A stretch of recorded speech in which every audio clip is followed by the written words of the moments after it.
Welcome to all our ISM members, chapter partners, and all of our guests to today's program, hosted by ISM New Jersey. I'm Kathy Perna, the Executive Director. Today, we will be featuring a special presentation on growth mindset, a game changer in performance and well-being. We would like to hear from you today, so please be sure to ask questions or post your comments in the chat or in our Q&A area. Our speaker for today is Maja Markovic, who is the international corporate executive who spent years transforming businesses and brands in reputable multinational organizations. And now she transforms people. A certified coach with extensive high-performing corporate experience who will help you find those answers within yourself and actively work to redefine and accomplish your personal version of success, happiness, and life fulfillment. At this time, I'd like to turn the program over to Maja. Thank you, Kathy, for your introduction. Hello, everyone, and welcome to this webinar where we will talk about the growth mindset, indeed a game changer in performance and well-being. I'm really looking forward to connecting with all of you on this topic which is very close to my heart, and happy to share with you at least a glimpse of what it represents and the major benefits it can bring in multitude of life aspects during this 1 hour webinar. So the objective of this webinar is threefold. So first, I would like to get you informed about what is growth mindset. Secondly, showing you through examples why is it important for you and how you can benefit from it. And last but not least, provide you with the real tools which can help you to implement growth mindset in your daily lives. On a logistical side, I will try to pause at least once for questions and also leave some space at the end to answer them. So as I said, I like to make it interactive as possible. So feel free really to put any questions you wish in the chat box. And together with Kathy, we will be happy to come back to those either in the middle or at the end of the session. Okay, so let's start with the agenda for today. So I will first start with a short biography from my side and also explaining my coaching methodology. And then we will talk about the growth mindset itself. Why is it important and why is it a game changer for several aspects? How can we adopt a growth mindset? And last but not least, also we will leave some space for Q&A. I will also provide some concrete tools, as I said at the end of the presentation. So stay tuned and yeah, let's enjoy this together. So first, to tell a few words about myself, but Kathy already introduced me shortly. So I'm an executive and high performance coach in my programs, which are fully bespoke and tailor-made for each individual or team. I use a wide range of coaching techniques, amongst which is one of the most well-known ones, the neuro-linguistic programming and cognitive behavioral therapy. You probably heard already about those different techniques, which are commonly used in coaching. Next to that, I've also developed a specific coaching methodology, which I will show you in a minute. And hopefully also this will help you to put in the context what we are talking about today, which is growth mindset. Before becoming a coach, I have spent over 13 years in multinational organizations, working in different executive roles in several European countries, amongst which are France, Netherlands, and the UK. Mainly in marketing and sales. And before that, I was a professional volleyball player back in Croatia, where I'm from. I decided to become a coach 5 years ago after going myself through transformational coaching program. And coaching actually has shown to be my life calling, which blends the most important aspects of my values, my character, and also mindset.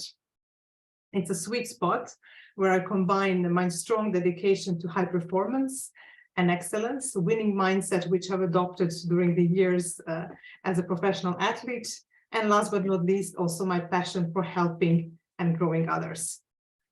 Also with my business background, I'm able to advise many of my clients beyond the classic coaching content, as I can be also a true sparring partner whenever that is needed. Okay, so important to understand my coaching methodology to also put in the context our topic that we are discussing today. So the methodology is called ACE. The first aspect is self-awareness. So amplitude awareness is the first part of the program. So self-awareness is actually the first pillar of personal development. But what is it in itself? How do we define self-awareness? I define self-awareness as the ability to recognize our thoughts, emotions, and behaviors. Even more specifically, to create this healthy distance between ourselves and our thoughts, emotions, and behaviors again. So how is this achieved? This is achieved by an intense introspection process, which clients go through, consisting of various things like one-to-one coaching work, journaling, 360 feedback, reflection exercises, as well as mindfulness as a good support mechanism. Self-awareness is an absolute foundation of self-work. This is where personal development starts. And it enables you to recognize and actively steer your thoughts, emotions, and behaviors. Let's talk about funny facts. I would like to ask you a question here. Do you know how much population is actually self-aware in percentage? If you can just put your answers in the chat, I would really like to know what your assumptions are. So how much population in percentage is self-aware according to the latest research? And Katja, you can help me with the answers from the chat. Okay, we're getting a lot of different percentages. So 25%, 5%, 75%, 3%, 40%. 3. Wow. Anything else? Any other guess? Not nearly enough. Okay. So I will give you the answer, not to wait too long. So the actual correct percentage is between 12 and 15% of the population is self-aware. So this is the latest statistics as per today. And what is even more interesting is that 95% of population thinks that they are self-aware. So there is a huge gap and discrepancy between the people thinking that they are self-aware and the actual level of self-awareness which was measured. So the gap is really, really big. But as I said, so this is the most important piece and the foundation of personal development. Second pillar is actually mindset. So this is the phase 2 of coaching, where we use introspection gained at the self-awareness phase to fully adapt our thinking process to the way we want to live, our goals and ambitions. And this is the part we will talk about most today. Maja, we have one question. How is it measured? Sorry? How is it measured? Self-awareness. So there are specific tests which actually measure the level of your self-awareness. You probably heard of those different tests which are done in the corporate environment, like Myers-Briggs, for example, is one example, and there are other companies that do it. So they measure your answers kind of before and after. They try to introduce same question more times to understand whether there is a bias involved. Yeah, does that answer it? Any other questions? I believe so. Yes. Yeah. Ernie said yes. So we're good. Okay, super. Very good. So indeed, we will be talking mostly about mindset today. And really like these questions, by the way. So keep shooting them. I'm happy to interact. But actually, what is mindset to start with? So to put it very simple, mindset is the way we believe things are. It's essentially our belief system. And as I like to say, it's a pair of glasses through which we see the world. We all acquire our belief system by the age of 7. Up until that point, our brains are still in the theta state, which is comparable to hypnosis, actually, where we are simply absorbing everything from our environment. During that period, our belief system is formed, and we are subconsciously applying those beliefs and mindset that are transferred to us from our close environment, being our parents, our teachers, our close family members, and so on. Now, if I would like to use a laptop analogy here, it's like buying a new laptop and without the programs, and then all the programs need to get installed, and they get installed by the age of 7, and then it keeps running. But of course, as every piece of equipment, it needs regular updates to continue performing and to adapt to the new circumstances. So this is also the way you can see the mindset with us. what is quite interesting, since we are not consciously choosing those programs, we are just actually getting them, they are given to us from our environment, it is essential to revisit them on a regular basis and to check whether they still serve the purpose of bringing us to the desired outcome that we are trying to reach in life. In other words, the software needs an update on a regular basis. In this phase of coaching, we are identifying key limiting beliefs that stop the person from achieving their goals by using powerful techniques, again, from cognitive behavioral therapy and the neuro-linguistic programming to shift those beliefs in the desired direction. This phase of coaching is called clarity in thought. And last but not least, we have excellence in action, which is all about high performance habit. And this is how we complete the ACE method. So the third part is high performance habits, which is about daily habits that make all the difference in achieving our goals. As one quote says, we first make our habits, then our habits make us. So once we know where we are, where we want to go, we do need to apply a set of targeted and specific habits and daily rituals that will bring us to the desired destination. Actually, those high performance habits are fully bespoke. They are tailor-made based on the desired outcome of the client. So this can be anything from how you start your day, how you finish your day, different types of mindfulness exercises, new information sources, and so on. So the goal here also is to sustain a high level of performance on a continuum basis, actually, because usually sustaining the performance is much more challenging than obtaining a certain level of performance. And these habits can precisely serve to keep sustaining that high level of performance over time. And therefore, they need to also evolve. They can't stay fixed because our circumstances are constantly changing, right?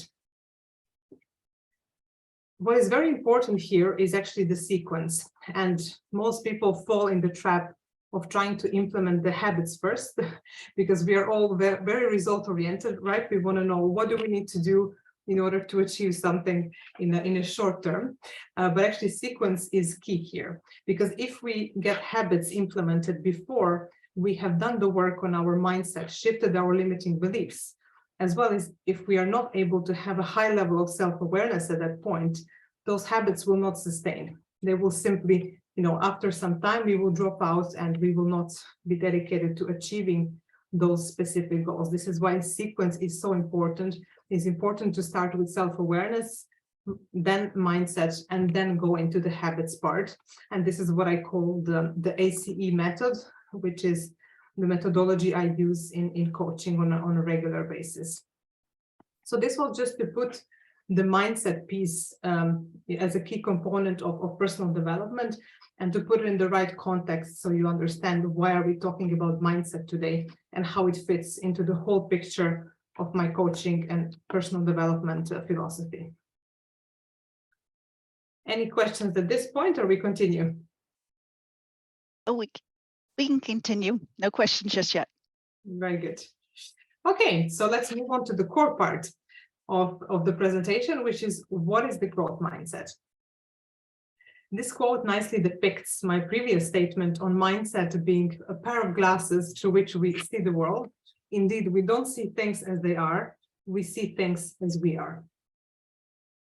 So the view we decide to apply profoundly affects the way we lead our lives, and it affects absolutely everything. It affects our relationships, it affects our careers, our business, our emotional regulation, our well-being, and so on. So it's very important to be mindful of what kind of glasses we are wearing.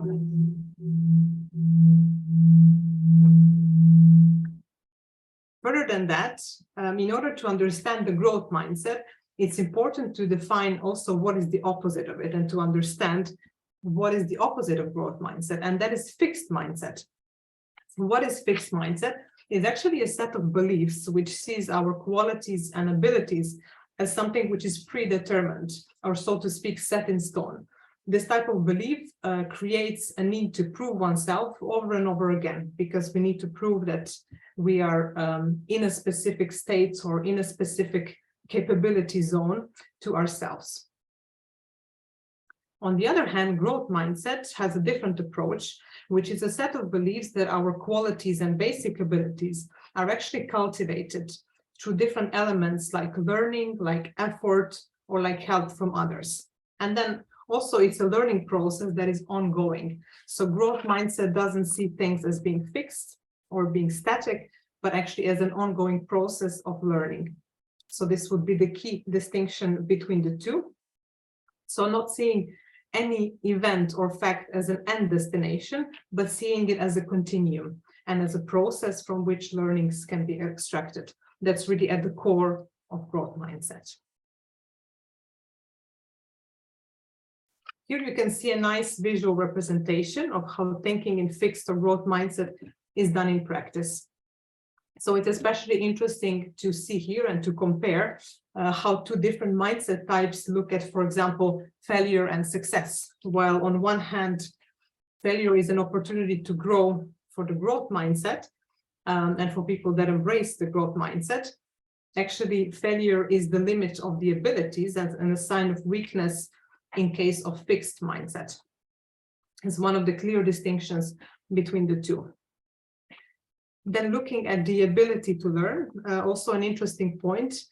In the growth mindset, it is believed that we can learn anything we want because everything is based on effort. What I already mentioned before, effort, help from others, and learning. While in the fixed mindset, it's really either or. So either you have it or you don't have it. So there is nothing you can actually develop and cultivate through time. Also, people with fixed mindset don't like to be challenged, as they see it as a threat to their established reputation, and jeopardizing what they might jeopardizing the self-image, so to speak. Therefore, they like to stick to what they know, while people with growth mindset actually embrace challenges and like to try new things because they see them also as the opportunities to learn. Another point, which I also find interesting, and you can probably relate to it maybe from the corporate environment, is feedback giving and feedback receiving. While in the growth mindset, this is very much welcomed. And actually, it's also recognized as an opportunity to grow and learn. Feedback is actually not welcomed in the fixed mindset. So actually, because also people with fixed mindset are not good at handling criticism as they are taking everything personally. So it's not about learning, it's really about them being either good enough or not good enough for a specific task. So hopefully this depicts already better what is growth mindset and also how is it different to the opposite side, which is the fixed mindset. Then to summarize, so these are the elements which make the core distinction between growth and fixed mindset. So it's really about persistence in growth mindset versus resistance. On the other side, in growth mindset, it's all about progress versus the outcome. Also, it's all about challenge versus the proof. So there is nothing to prove. So we can be challenged as much as we want because everything is an opportunity to grow. Also, there is a belief that everything can be cultivated through an effort versus having fixed abilities that we are born with. It's about learning as opposed to reward. It's about being risk prone versus being risk averse. And also actually lastly and essentially, it's about having the trust instead of having the fear. So if you would ask me to summarize the difference between the two in one simple sentence, I would say it's about, when it comes to growth mindset, it's about intentional cultivation as opposed to harvesting in the fixed mindset. So again, intentional cultivation in growth mindset, so we can develop anything we want, and it's about harvesting what already exists in the fixed mindset due to this belief. All right. So why now actually that we know what is growth mindset or what is fixed mindset, let us look into why growth mindset is a game changer when it comes to several performance aspects. So there are actually three proven benefits of active practice of growth mindset, which is also why we call it a game changer, especially for those three elements. Now, first of all, the first benefit is enhanced performance. You can imagine that focusing on constant learning and development, which we just mentioned in the previous slide, actually will sooner or later result in an enhanced performance. If we are constantly analyzing our wins, our successes, our failures, and we use everything as a learning opportunity, for sure, this will have a learning effect and a result effect most of all. Actually, the latest statistics show that students are 3 times more likely to be in top 20 if they are embracing the growth mindset. While on the opposite side, students with a fixed mindset are 4 times more likely to be in the bottom 20% when it comes to scores in the exams. So this really proves that indeed there is a significant amount of increase in performance with the adoption of the growth mindset. I don't know any organization or individual which wouldn't like to improve their performance. So therefore, this is extremely relevant and extremely important for be it individual or organizational level.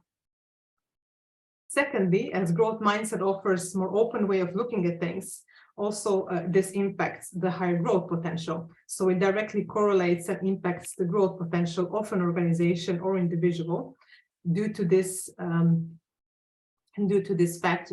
open-minded way of looking at opportunity situations and the context around oneself.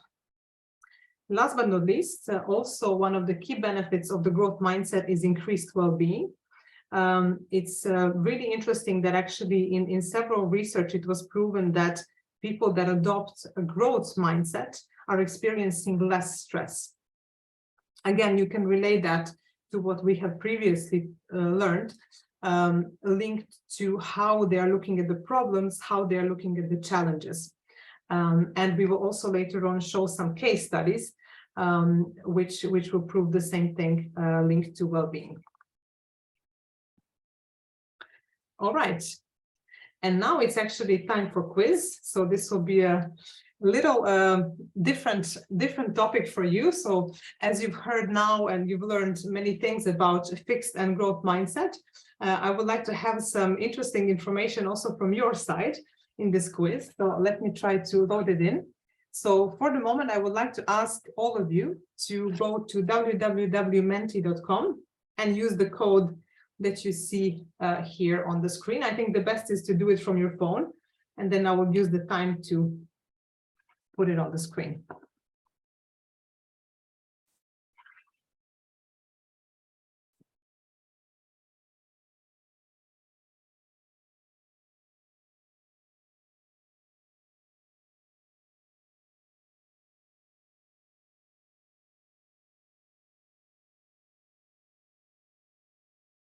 Let me know when you can see it.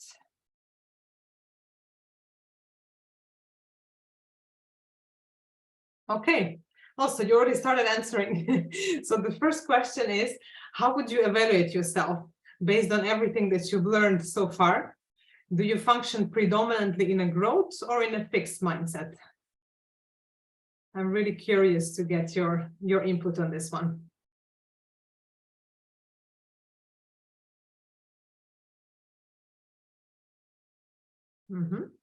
So far we have majority in the growth mindset.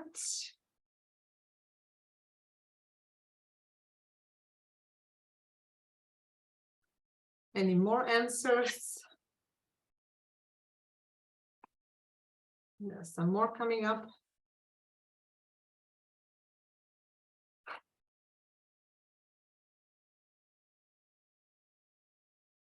Super. Very interesting. So most of you actually, or 22 participants, evaluated themselves as functioning predominantly in a growth mindset. We are at 24 now. Super. Okay. Thank you for sharing, and we can actually elaborate on that later on. Let's move on to the next question, which is, does the organization you work for cultivate more of a growth or fixed mindset?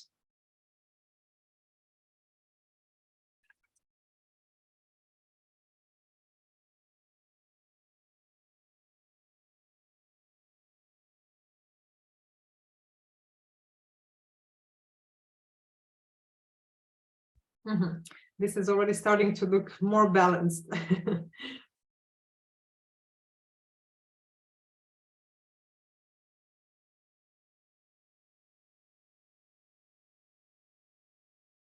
Okay, any more answers? Wow, this is very balanced.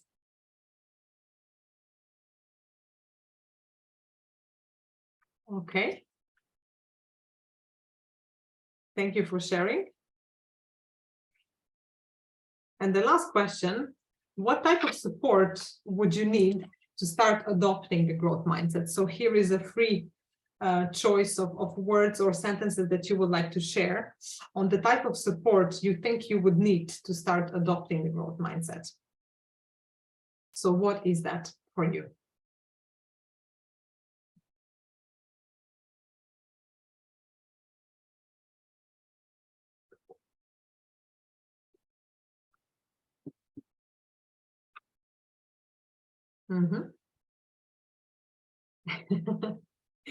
Not I'm ready, let's go. Love it. Open-minded, incentive, leadership culture. Noticing that I'm changing. Open-mindedness, efficiency.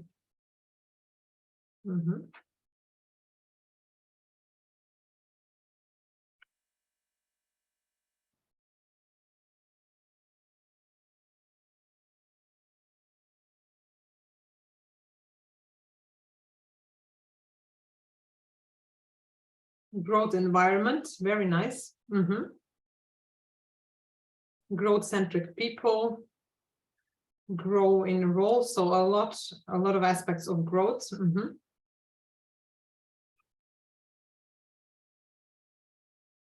Encouragement, open culture, leadership culture.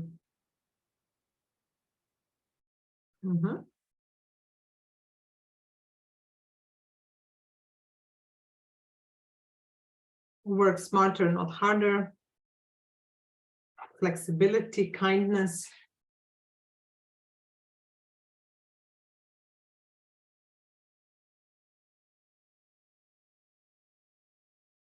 Give it a few more seconds to see if we have any more input. Okay. So first of all, thanks a lot for this input. Really interesting to see, and great for me also to get a flavor of your environment and the context that you are in currently. So thank you for that. Just maybe to share with you quickly on the statistics. Actually, in the first question, when you were answering the individual aspect of growth versus fixed mindset, you were quite close to the general statistics in the US. Which was actually done on students, which says that actually 70% of students are embracing the growth mindset, while 30% are embracing the fixed mindset. So this was quite close to this average statistics in the US. And on the second one, when it comes to organization, it was more balanced. It was around 50-50, which is also closer to the average statistics, which is in general around 60-40 for the organizational part. But you can clearly see that there is less of a growth mindset, let's say, adoption in the organizational setting compared to the individual one. Very interesting to see also on this qualitative input that you've provided, that you need actually quite a bit of support, leadership culture. So there is a lot about leadership growth, and also a lot about environment when it comes to the essential things that would support you to start adopting the growth mindset, or even just to upgrade it if you consider yourself to already be functioning predominantly in one. Great. Thanks a lot for this one. So before we move on actually to the next part, which is the case studies, let me just check if there are any questions in the chat that we could answer at this point. No questions just yet. No? Does someone want to just pose a question? Comments or questions? Put it in the chat and we'll share it. Yes. Okay, so then let me continue, and then we leave a little bit maybe more time towards the end for questions. Okay, so now we've actually spoke about definitions. We spoke about the impacts and why growth mindset is actually game-changing on several aspects. Now I would like to share with you some case studies which are discussing different aspects and influences of growth mindset on those different disciplines. So to start with the link of mindset and mental health, quite interesting, it's from the book of Carol Dweck called Mindset, where the group of students in the UK were screened by an online diary during what is considered to be the most critical months for their mental health. They are called critical because of the combination of cold weather, exam period, post-holiday blues, and so on. And it's basically the period in which they are most prone to depression. What is quite interesting in the findings of this research, there are two things. So the first thing is that students with a fixed mindset had a higher level of depression during this critical period of time. And they also got what is called action paralyzed, meaning that the more depressed they were, actually, the less action they could take. So they could really not start studying or fulfilling their obligations while they were feeling depressed. On the other hand, also in the growth mindset sphere, of course, there were also depressed students because they are not exempt from depression. However, they showed an unusual trait. The more depressed they were, the more action they actually took. So the more effort they were investing in overcoming the depression and also in reaching their goals, meaning passing those exams during the period. So this is a quite interesting finding, which is linked to how growth mindset impacts mental health. So it's all about this action gap between fixed and growth mindset. Now, another interesting one that I wanted to share with you is regarding mindset and creativity. Because when we buy into the growth mindset, most of people think, yes, actually, I can live with that. I can believe that you can actually cultivate specific skills, specific abilities when it comes to intellectual side of things. But when it comes to creative side of things, not really. I'm either talented for music, I'm either talented for acting, I'm either talented for drawing, or I'm simply not. So that's impossible to acquire. Well, it seems that it's not precisely like that. So growth mindset also applies to creative abilities. And this was proven by Betty Edwards. Interesting book also, it's called Drawing on the Right Side of the Brain, where she actually proved that after a 5-day drawing course, there was a significant improvement in the level and the quality of drawings that her students were able to make. So actually on this slide, you can see 4 examples of that. So each side, I'm not sure if you see my mouse, but actually on the left side, you can see the first drawing before the course. And then on the right side, you can see the drawing after only 5-day course. So you can see this in 4 different examples. And needless to say that it's the difference between the two after only 5 days is impressive. And then the question is, how is this achieved? And the focus was clearly not on the creativity aspect, but the focus was actually on the learnable components of drawing, which is the seeing skills, which is the ability to perceive edges, spaces, lights, and so on.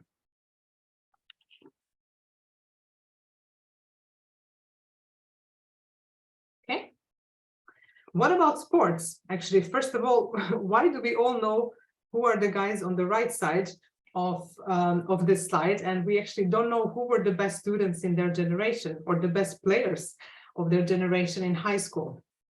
And this typically applies to the example of Michael Jordan here, who was a high school dropout in basketball and considered to have significantly less talent than his fellow students. And the thing that actually brought him and sustained him at the top for all these years was precisely the growth mindset. He could be actually a full embodiment of this concept when we would translate it to the sports environment. I recently listened to the podcast of one of his condition coaches, which was later on a condition coach of Kobe Bryant as well. He thought that actually next to all the detailed work that they were doing before every match, So not only when he was, climbing the ladder of success, but when he was already established player, he never actually stopped paying attention to so many details. So he was always analyzing the game, whether it was a win, whether it was a loss, every game was a subject to analysis. How did he perform and what he would be able to do better in the next game? But one thing that struck me the most was the level of detail in which actually they were entering with his condition coach. And that was even checking the basketball court floorings on every location where they were playing. So before every match, actually the condition coach would make a tour around the flooring, so around the basketball court, and he would identify the weak spots of the flooring so that Michael could actually use this in his advantage, be it by tackling the opponent or being with shooting himself and avoiding that area of flooring. So this was the level of details in which they were going each and every time, each and every game, regardless of whether he was at the top or he was not at his best during that specific time. So this is just to depict the level of growth mindset which he had. And I think it's a great example in the sports environment. Two things which are quite specific in sports and two things which are very linked to growth mindset is character over ability and discipline over talent. Why character over ability? Because ability actually brings us to a specific level of performance, but it's the character that sustains the performance. Just on the example I gave on Michael Jordan, it's the character of going in those depths and details and dedication which was sustaining him at the top. And same for discipline over talent. Talent cannot be maintained without the discipline that goes behind and which also ensures the longevity of one's performance. So that poses a question, actually, who is the bigger friend, success or failure? Any Lakers fans on this call? Might be. Actually, Pat Riley, the former coach of LA Lakers, calls it infection, success infection, or the disease of me, referring to actually players who entered some stage of their careers where they started thinking that they are the success, while disregarding all the discipline, process, and actions that actually brought them to where they are. It's a dangerous place to be when it comes to need to stay on top. When we need to stay on top, then we can't be infected by success, and we have to be dedicated constantly to making improvements to who we are, to our performance, and it's absolutely necessary to stay out of this kind of thinking, which is very much linked then to the fixed side of, to the fixed mindset side of things and the way of thinking. Okay. Then when it comes to organizational setting, I think also a topic close to all of you. In an organizational setting, mindset adopted by top leadership in the organization will heavily, or I would even say exclusively, influence the type of culture that will be created within the teams and the organization as a whole. So this is where everything starts, right? Everything starts at the top.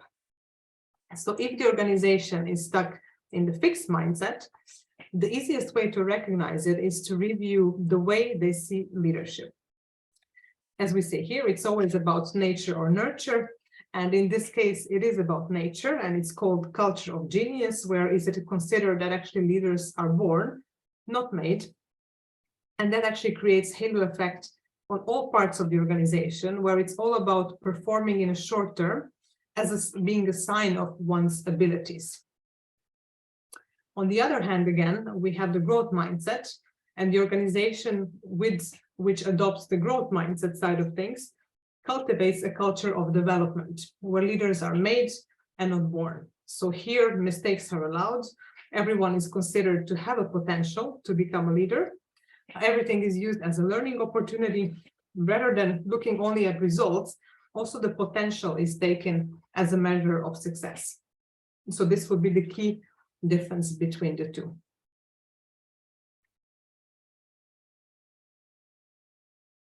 Now, since we know what is growth mindset, why is it a game changer? Now let's put this into practice. Let's see how we can adopt and start cultivating a growth mindset. And I would like to give you two very concrete ways on how to do this. One is actually a specific tool, which I use with my coaching clients. And one is a set of behaviors, which I recommend to apply, be it in individual or in an organizational setting. So here is my recommendation on 5 key behaviors and mindset changes that can immediately help you to start cultivating the growth mindset as your new, let's say, way of life. So first and foremost, it's about adopting regular self-pacing habits. Again, I will show a specific tool on the next page, but this is really all about personal development and the discipline of self-pacing. As I also mentioned at the beginning of the presentation, when I talked about self-awareness, this is a key part of it.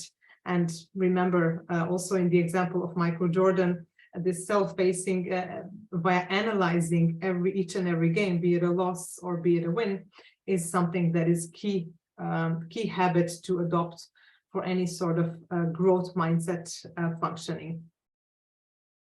Secondly, is about viewing challenges as opportunities. Challenging your thinking on the spot. It's very difficult to start shifting this, especially if we had this fear of challenges throughout the years, but it's definitely possible with regular practice, and especially when you are challenging yourself on the spot when you are thinking.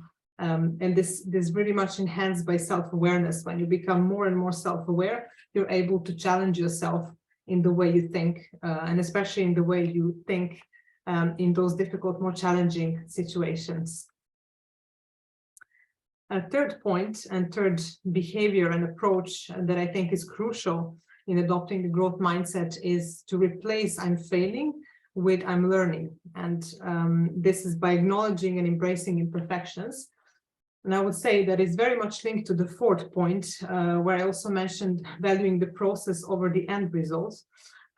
Because if we see everything as learning opportunity, and if we see everything as a process, it's much easier to actually embrace this way of thinking, and it's much easier to then come to more concrete results.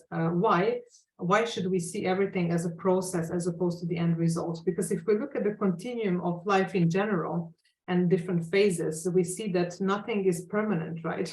Things are constantly changing and things are constantly evolving. So nothing is an end destination. Everything that is happening around us and everything that is happening within us is actually subject to change. And it is passing and it is changing. So there is no reason why we shouldn't look at things as being part of the process, be it, again, our individual states or the environment around us, as opposed to seeing them as an end destination or end result. And last but not least, also, it's really important to talk about belief. This is a really crucial one. It's a crucial one to adopt because beliefs are actually subconscious, and the subconscious directs our life, because it's 95% of the brain activity, while only 5% is conscious during the day. So it's really important that we believe in our ability to get better with time, especially when we are in the phase of learning and adopting new things. So it's absolutely crucial that we use all the tools that we have to increase our self-belief and really to trust the process and to trust our abilities to get there.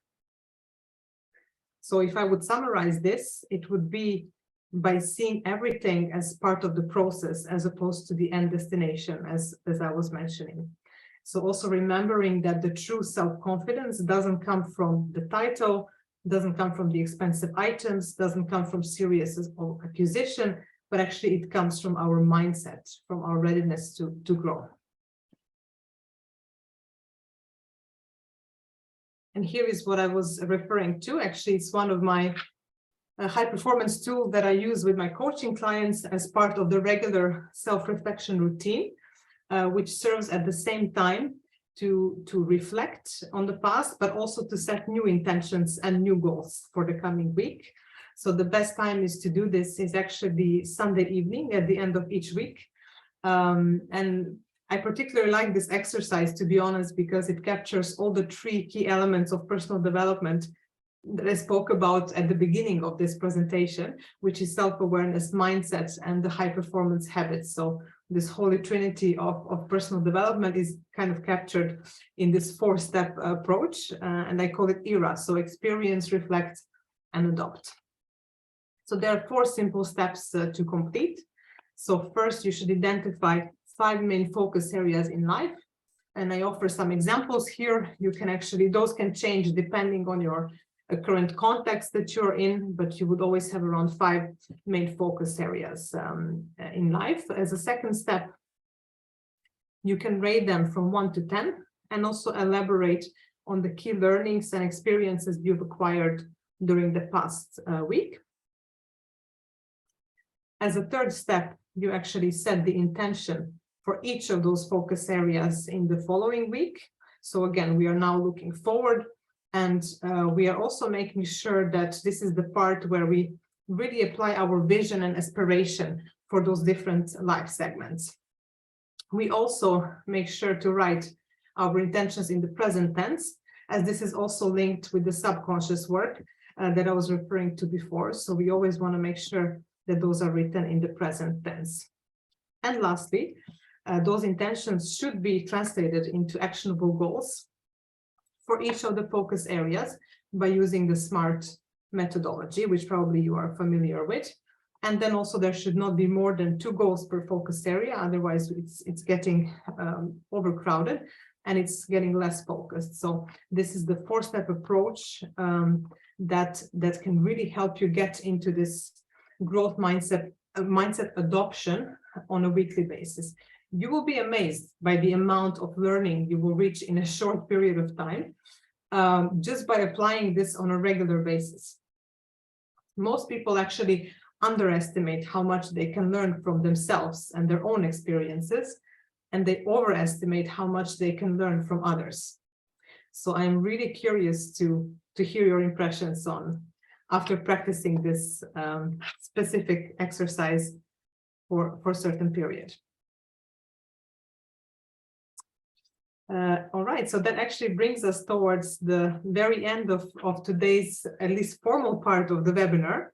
I really would like to mention that if any of you would like to know more about this topic or are interested in other aspects of my work, feel free to reach out to me. I've also left my contact details on the last slide, and this presentation will be shared with you after the session. I would always be happy to engage with you, whether is it linked to my coaching programs, webinars, or speaking engagements. Always happy to connect. And now I really would like to make sure that we also have some time for answering any of your questions. Kathy, shall we look into the questions now? Yeah, looking now. Oh, yes, we do have a comment here. Excellent topic in session with Kathy and Maja. Thank you. Growth mindset is embedded in our culture at Mondeleza. For us, the how we got there is as important as the results in the steps.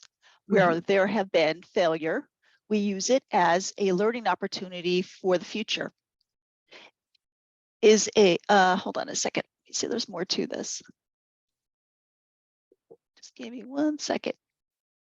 Sometimes it's hard to read the chat. No problem. Okay.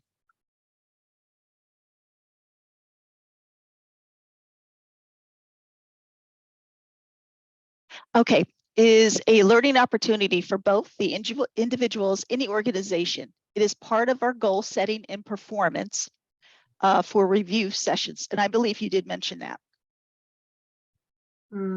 So what is the question here? No question. I think it's just a comment on the program itself. Okay, interesting. It's great to hear, actually. Thank you for sharing those experiences from your companies. It's interesting to hear that when companies are actually adopting this approach, how is it translated? And definitely if it's included in the review process and performance review on an individual level, is a very strong sign of the growth culture within an organization. So this is great. Definitely. Another question came in. How specific should your 5 main focus areas have to be?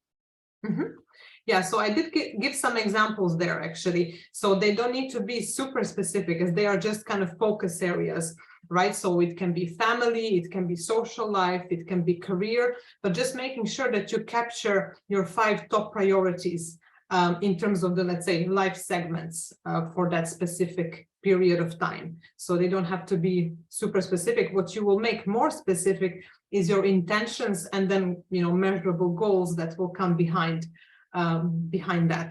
That needs to be specific for sure. Okay, hold on one more. How can we incorporate this approach in our work goals, which we are setting now? Very good. Yeah, so I would say, actually, you know, everything starts on the individual level. So you can actually start with this exercise that I've just provided, the tool, the high performance tool for self-reflection, is to actually use it for your work environment. Just, you know, start stating all of the segments, all the main focus areas that you have in your work environment, just for the sake of exercise, if you would like to make it as specific. And then see, you know, where you land at the end when it comes to goals and when it comes to intentions, because the process will actually lead you towards the specific goals, which then you can enter into your corporate performance tool. Okay, and in response to the comment we had earlier, it said, no question, just a praise. Excellent job on a great topic. Have seen the impact myself on the of the impact it creates on business. I do recommend it to others to adopt it. And I do have a question. Do you have a sample worksheet that you can share for this weekly ritual? Sample worksheet. I do have it, like a separate one, but if you use, you will receive a presentation. So if you receive this one, I guess it kind of helps, but just get in touch with me directly if you would like to have, you know, a specific template or so on. I'm happy to share that, no problem. Oh, thank you. Great presentation and impactful topic. Thank you for bringing this to our community. Definitely. Definitely. Thank you so much. We only have a few minutes left, so if anybody has any questions, please pop it in the chat and we'll get right to it. But I do want to thank you. I will let everybody know that they will get a copy of the slides. You will get a copy of this recording. And as always, we always give out continuing educational credit for everybody that attends our program as well. And I will be downloading everything today, and hopefully by the end of the day, you should get it in your email box or inbox. Okay, doesn't look like any more questions, just a lot of thank yous. So I want to thank you, Maja, for bringing this topic to our wonderful ISM community and all of our guests today. And I thank all of our attendees, and especially for participating on the chat and in the quiz. That's what makes the presentation worthwhile, because we're getting your feedback. Yes, I would also like to thank you all for, first of all, to you, Kathy, for organizing and for having me being part of your community for this little while. Also happy to connect with, as I said, with all of you, and I'm happy to hear that you've shared such a positive feedback on this topic and on the presentation. And yeah, hopefully we can still be in touch afterwards if you have any more questions or you would like to know more about the topic itself. Oh, thank you so much. And we already talked, and we will be bringing her back. So we have another topic we're going to be talking about. So, I'm going to close out the show out for today. Thanks everybody for joining us, and have a wonderful week. Thank you all. Bye-bye.